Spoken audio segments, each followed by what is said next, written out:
Hi, everybody. It's Matt Johnson here, and I'm talking to my friend Dave Malinsky, who is an actor and historian. Welcome, Dave. Oh, hey, glad to be here. Thanks so much for having me on and for letting me help out because it's a great piece of work you made here, man. Thanks. We're talking about my new book, which is coming out this week, Emotion in Life and Music. This is my proof copy. It's going to be on Amazon later this week. And Dave was a very helpful reader of the book during the process and, in effect, became the book's editor. The book was sort of, I guess you could say I crowdsourced the editing because I had no formal institutional editor, but I did have lots of different people reading through the book. But Dave was the guy who gave the most substantive feedback and had the biggest influence on what's in the book and what's not in the book. And so I'm very grateful, and I thought it would be good for us to have just kind of informal conversation about what's in the book and what it's about, so that people can understand and maybe get interested in it. Sure. Well, maybe I'll talk through my process of reactions to the book. Well, first, when you first mentioned it, emotion, life, and music, that's kind of neat. But haven't people discussed this before? That's what I thought. But I still want to read it. It seemed really interesting. So I started, and I think I had my first revelation maybe like 20 minutes in, and that was like, whoa, this is cool. This is a big deal. And what point was that in the book? It was at the end of your no, not the first chapter. No, actually, the first chapter it was all about the feels. It was all about emotion. Yeah. And it's a very emotional chapter, which sounds obvious, but really, where you discuss the need for validation, and that was just it's so human and kind to see that in a book that emotions are valid. Well, I'm glad. And that's just such a Yeah, go ahead. and it's just yes. Sorry to be so incoherent, No, but that's it's all a right. very emotional. It was a very emotional response. Just reading that, I almost teared up. Yeah. Oh my God, emotions really do matter. Well, that's what Which the book is about. yeah, and it really is, but I guess that was more the yes moment, the real aha moment, the real revelation. It was, I guess, more than 20 minutes in, but it was in the next chapter where you discuss the psychological signature of an emotion. I was like, hey, this is neat, but when I realized what you were doing, realizing that emotions and music, they're the same thing. Oh, I think I made that exact sound. Oh, because it's Yeah.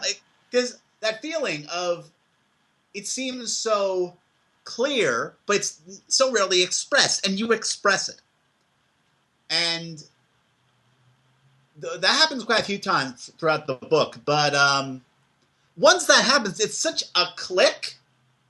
It's like a big clunk, like a piece of machinery sliding into place. And once it's slid in place, everything starts to make a lot more sense. And you start applying that thought process to everything. And that's what a good set of ideas does. So Excellent. good job. Thanks. That's, believe it or not, how I got the core idea of the book in the first place. The Yeah. psychological signature of an emotion. That's what it did for me. Was uh, give a solid Yeah. core of clear understanding uh, for my thinking about emotion in life and in music.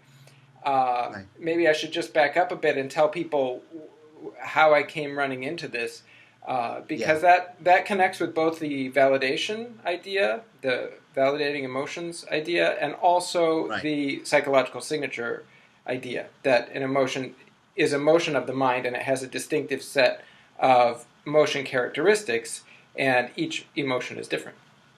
Yeah. So basically, I've been interested in the subject of music for a very long time, and I'm a thinking person, and so I'm not just a passive receptor of music. I'm of course, a composer of music, and also someone who's interested in music theory or the philosophy of music. I don't make hard distinctions between what's philosophy, what's so-called technical theory, or music history.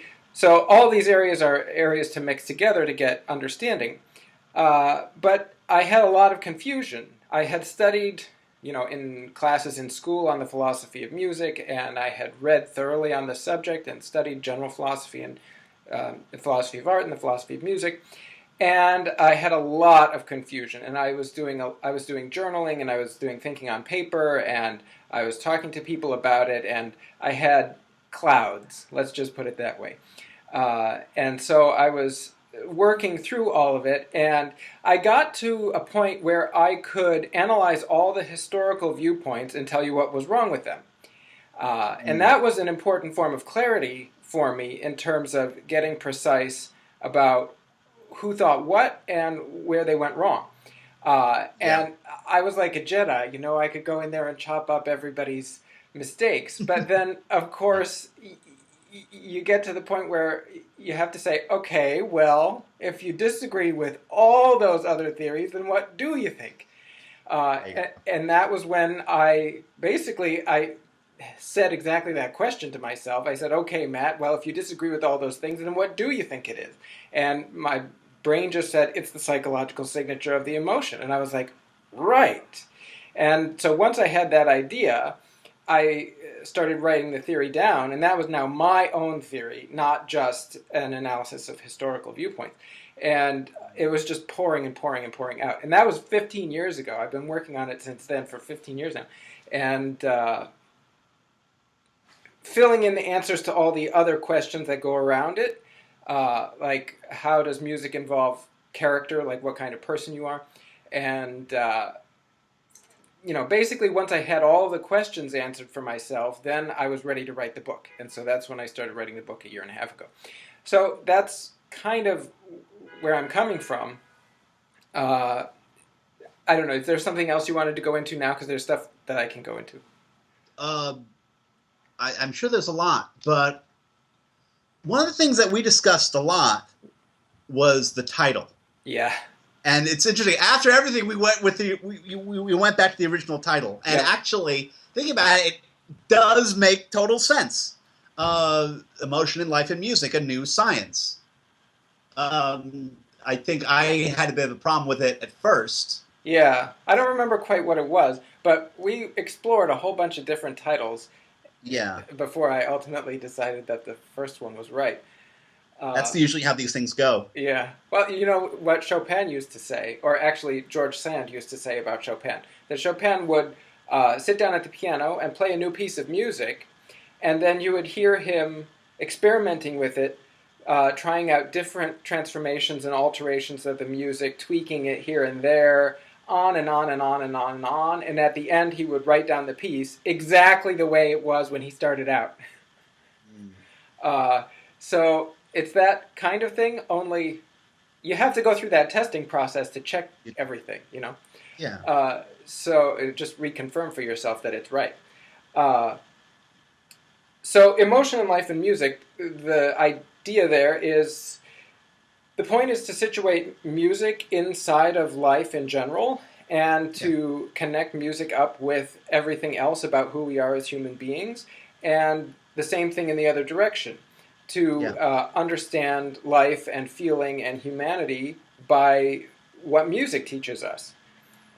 So there's a back and forth, that music teaches us about life and life teaches us about music, and the whole point of things is that they are meshed together and interconnected, contrary to this whole historical idea from, for instance, Plato, that there's a harmony of the spheres, this perfect mathematical order in heaven that's completely separate and detached from our needs as living, breathing human beings with our feet on the ground here on Earth. Yeah.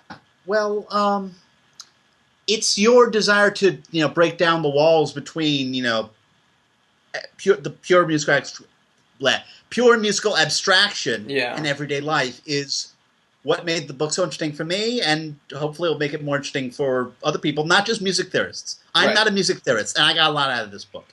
That's why I really valued you reading through the book, because you're basically the audience. You're like the perfect example of the audience member for the book, because you're not a Right. technical music guy, but you're a humanist. So, Yeah. you're a cultured person and you're interested in who we are and what makes us tick. So that's who the book is for. Hmm. Yeah, that's true. Yeah, and you mentioned humanist, and this idea we talked about while we were in the production, and we it was considered as a title for a while, but yeah, it's Yeah. probably good that you dropped it. Called neo-humanism, Yeah. and Well, we talked about calling it a manifesto of neo-humanism, which is, yeah, a very bold and dramatic title, which it I is. like in a certain way. And neo-humanism is, it's already on Wikipedia as a doctrine, which is not quite what I mean, or I think you mean by neo-humanism. It's a totally different thing. But not too many people use that term. Anyway, that would have been a good thing. But then you told me it sounds cultish, so I was like, oh my God. Did I tell you that? Yeah. I, Maybe I did. Yeah, no. It's probably new science does sound more approachable, and it's like, ooh, what's this new science? It's Yeah. cool. See, this is why it's important that both of those elements in here. It's a book about emotion and it's a new science. It's a scientific approach to emotion, not in the sense of an antiseptic dissection, but Right. it's measurement oriented and quantitative and rational, which doesn't mean it's abstruse technicalities, but it is based in quantity, and therefore it's rationally intelligible, and so the emotions are connected with a thought process, and the thought process is infused with empathetic feeling. So it's an integration of reason and emotion, not your typical pure technicality as opposed Yeah. to gushing subjective feeling. It's in between. It's not, the book isn't like just reams of data. It's more I guess a humanist exploratory process of that is rational and empirical about how emotions actually work, not necessarily in a neuroscientific sense, but in a philosophical sense. Right. But that is grounded in real tangibles and data observation and what's that last word? You I want already to say said empiricism. I did say empiricism, yeah, but just more broadly, you explain what things are clearly, and you Mm-hmm. explain how they relate to each other clearly, not using any sort of technical jargon, and that's very effective. And of course, through all that, through explaining all these things very clearly, calmly, and for the layman, uh, the conclusion you come to, which I just found a punch to the gut in a very good way, almost a revelation. I don't mean that in a religious sense, but that's how that works. Is through your system of reasoning, you come out. There is, in fact, a hierarchy of music, which to some might sound terrifying. Yeah. To me, it sounds, oh wow, that's really cool, but to others, be like, but what about the music I love? Where does that fit in? And does it make me a bad person if I like this music? But you don't say that. It's Why don't you go into further detail on this? Okay. So there's a couple of things to say about this, because the first phase of things is that there's a field of the good in music and there's a field of the not good, to put it nicely. Very nice. Yeah. And within the field of the good, there is a hierarchy of, it's not social status the way people normally assume, like Fraser Crane being holier than thou, that sort of snobbish thing. It's the natural fact that we mature with age, and that involves greater cognitive sophistication. So there are simple songs for children using what I call the primary colors of emotion. Like Twinkle, Twinkle, Little Star is an expression of childhood wonder in a very simple way. And obviously in children's songs you don't have vexed, complicated, stressed out, multifaceted emotions. You have these very clear archetypes of emotion for children. And that's appropriate for children. That's the right thing for them at their phase, at their age. And so then you have adolescent songs, which almost always are love songs, because obviously puberty. And so that is what I call the mid-level. It's like a transitional phase, which is not to say that it's not valuable. It is. There's a lot of good stuff there. And remember, we're talking about all of this as phases within humanistic music, what I would call Apollonian music, not Dionysian music. That Apollo and Dionysus thing we can also go into. But the third tier is what I call the symphonic level. And that is, obviously it's using the term symphony, which is the name for certain orchestral works. But I mean a certain process, the symphonic process. And it's a process of mind, and it's also an emotional process. It's the same process as a child uses in the emotional primary colors as the adolescent or mid-level person uses for those more complex emotions, multifaceted emotions about love and romance. And then you get to the top level, symphonic level, and you get to the moral or philosophical level of emotions that deal with self-determination, self-actualization, self-esteem, all the top level psychological values. And the symphonic process is basically a process of establishing some emotional material that has conflict in it, some kind of unsettled, incomplete, oppositional element. And then you take it apart and rework it and transfigure it and take the parts out, like move them around. And the good music is that which integrates the emotion with the person. Less good music either is less successful at integrating music and emotion, and there's some music that deliberately seeks to disintegrate music and emotion, to deliberately keep them separate, or, say, to encourage a less positive emotion. And by that, I mean, as you explained, negative emotions such as rage, fear. Hunger isn't really an emotion. That's more of an impulse. But some more examples of negative emotions. Rage and fear. And those are the big ones. And those are the ones that require action to resolve, so you're not angry or scared anymore. Right. Yeah. That's in the ways in which they are negative. They inspire action. Therefore, positive emotions, they essentially say, you don't necessarily have to do it. You're not in a state of danger or negativity. Yeah. You don't have to move away from them. You should stay here. These are good places to be. Right. So this is, I feel a conflict of finishing off the thought that I was with a minute ago and running with what you're saying. Sorry. But they're interrelated. Let me just quickly say the essence of the whole symphonic process is resolving the unresolved elements. So after you take apart everything, putting it back together in a way that resolves the conflict, that's the heart of the whole thing. And that is the process of self-integration. And that is a process of healing wounds. It's a process of catharsis, in my sense of the term, though we can talk about catharsis as purging, which I don't agree with. And that is what music is all about, and that's what humanity is all about, being able to become whole. And what you were just saying addresses the same issue, because the underlying premise or classification of mental states is that some are complete and some are incomplete. And these don't map perfectly onto negative and positive, because there are some incomplete positive emotions, like romantic love is definitely a positively toned emotion, but it's incomplete in the sense that it is pushing for consummation. Right, yes. But there are also, you can, like, if somebody storms out of the room and slams the door, that's a finality, but within an angry mood. So there can be completeness within a dark emotion, and there can be incompleteness within a bright emotion. So they're different things. And that's an important distinction in what I'm laying out. But from the point of view of this process of emotional integration, the difference between an incomplete mental state and a complete mental state is the foundational concept.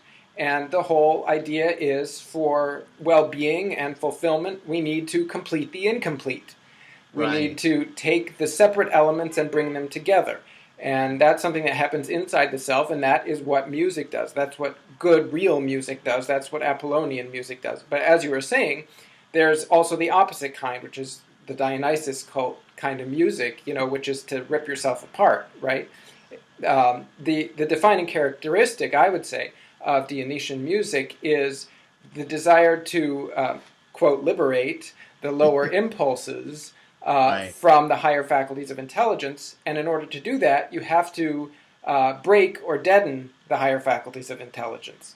And so that is what defines music that's about shaking your butt, or Screaming. music for the neck downwards, music for the waist downwards, that sort of thing, as opposed to whole person, humanistic, integrative, elevating music.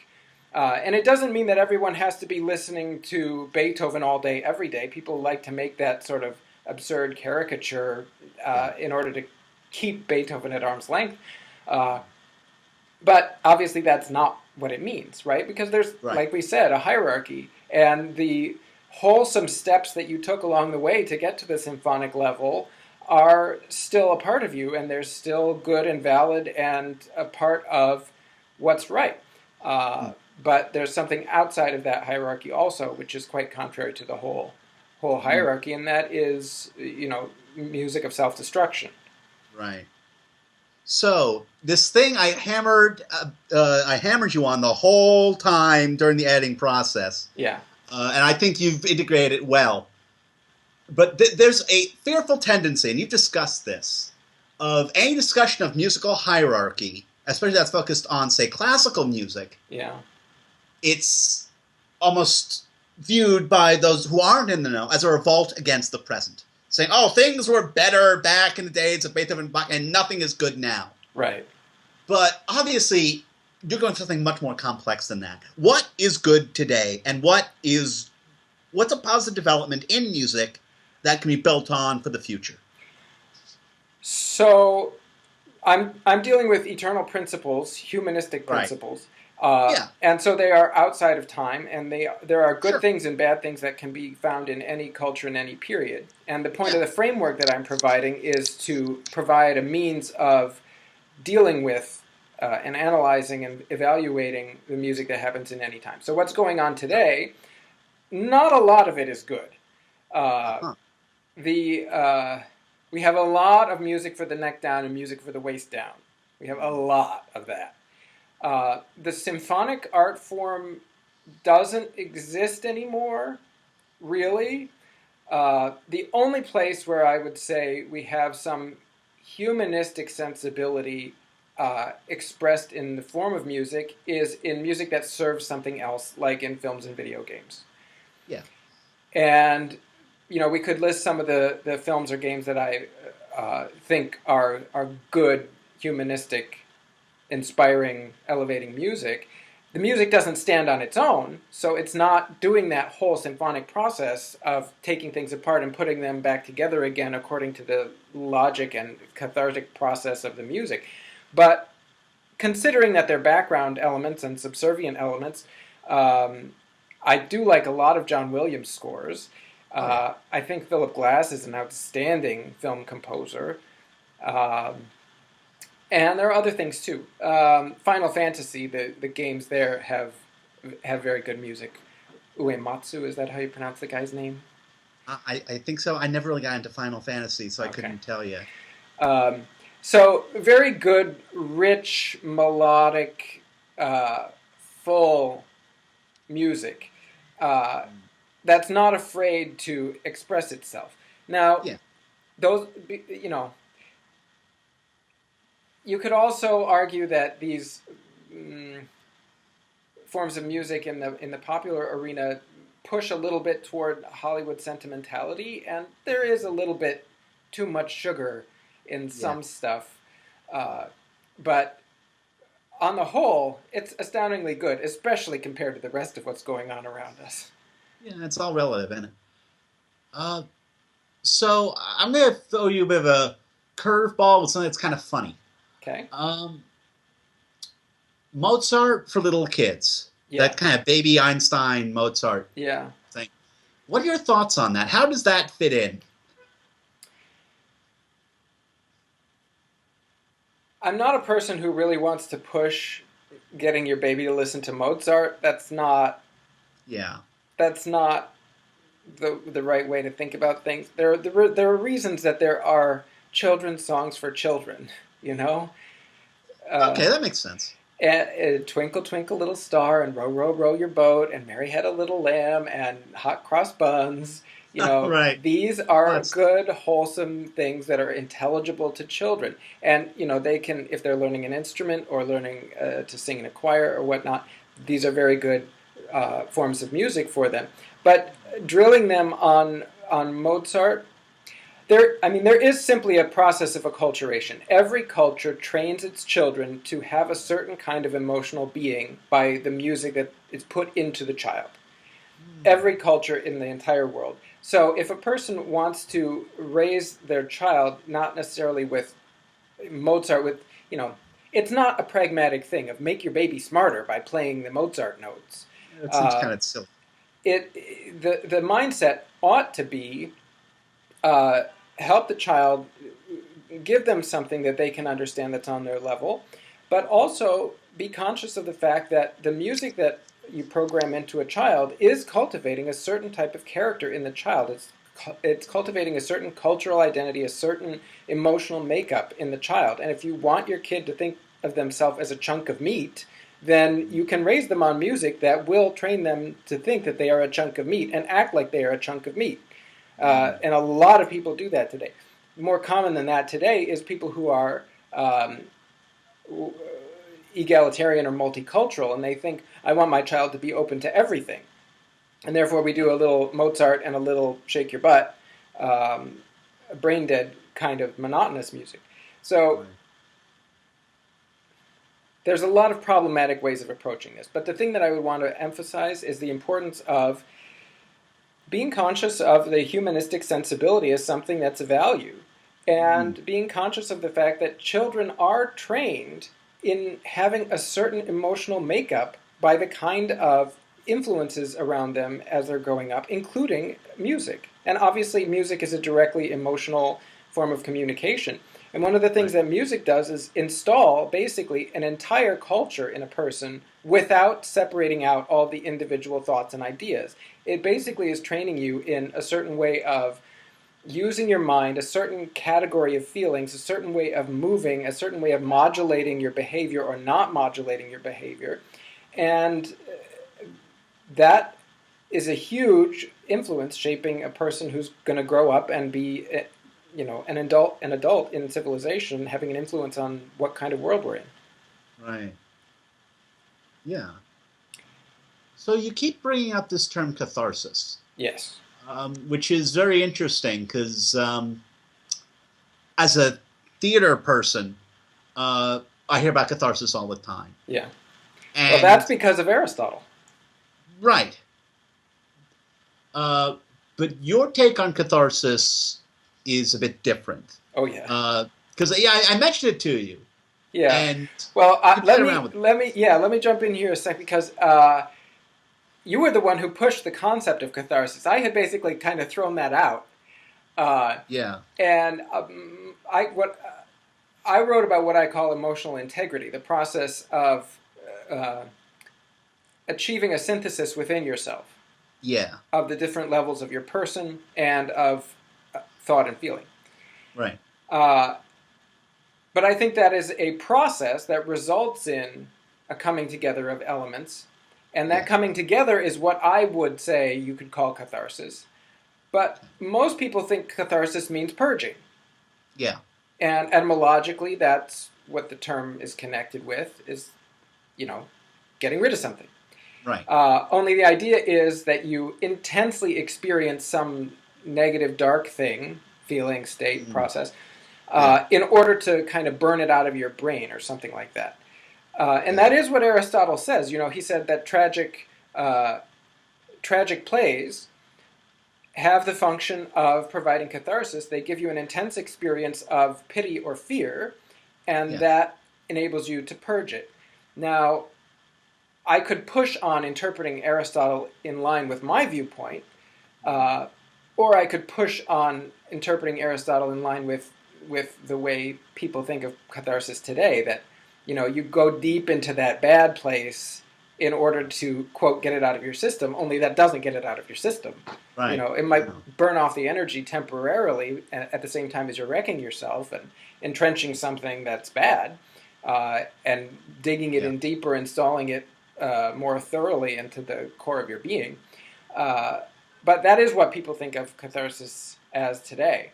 And I actually had not realized the extent of that idea. So the conversations with you made a big difference, because you were pushing, you were basically saying, well, what about, I keep thinking of catharsis, and what does catharsis mean, and how does that relate to what you're saying? And that helped a lot, because, as you know, there's now a whole section in the book contrasting catharsis with emotional integration or emotional integrity. And so defining the difference there, I think, ends up being very illuminating. Oh, definitely. So, what have been people's reactions, other than mine? Because, I mean, obviously I'm here. So, but other people's, because people I've just spoken to just gradually, just not even going into much detail, but even mentioning the book's title, they were already interested. Okay. It's like, oh, hey, that sounds, but they bring up not classical music, but especially jazz standards, mid-20th century Frank Sinatra stuff. Yep. Well, that, for people with a humanistic sensibility, that's the thing that is most in them. And it's partly because it's English language music, and they can relate to it. It's not, Schubert in German. That's part of the reason. But I'm not sure where to go with that now. What have other people said about the book, basically? What have other people said about the book? Well, okay, there are two categories of reaction. One person who is very interested, but has, well, obviously they're not in my mindset, so to speak. That's the purpose of the book, is to give people a new framework for thinking about music. And so everybody who reads the book has their one hook issue, or whatever you want to call pet peeve, special sticking point. And then when they get to my answer to that, my way of addressing that, they say to me, you should have put that right up front. Only every single person says some different thing should be put right up front. And you can't put everything right up front. So the book unfolds the ideas over time. And so, you need the view of the whole system. I have some pretty harsh criticisms of the baby boomer generation and that mentality and emotional makeup. And it's inevitable that people of that generation will mightily, angrily denounce what I am saying. What's funny is, I think you said good things about millennials, and I guess as a millennial I feel kind of, oh yeah, take that, baby boomers. But, I mean, it's obviously much more complex than that. Well, it's not just a question of generational loyalty. It's a question of generational character. And the baby boomers are the rollover Beethoven generation. The millennials are the internet generation. And they may not have refined sensibilities, to put it in a certain way. But millennials have an openness, and they're not rigid about their ideas, and they don't have this fist-shaking thing that the baby boomers have of tear down the establishment, smash every last shred of the Enlightenment, the historical Enlightenment. Well, see, that was why I constantly and consistently gave you a hard time about, modern music and the likes of Final Fantasy, because what I was trying to push is, if you want things to change, this is how it's going to change. It's going to be people who watch a lot of, anime, play a lot of video games, and not just do that, but also just buy the soundtracks. Listen to the soundtracks. Yep. And that's how you get more music appreciation. Yeah. And understanding, hey, this is making me feel a certain way. Yeah. Why? And, I guess I'm more optimistic than you are, but not by much. Well, I think of myself as an optimist, believe it or not. All right.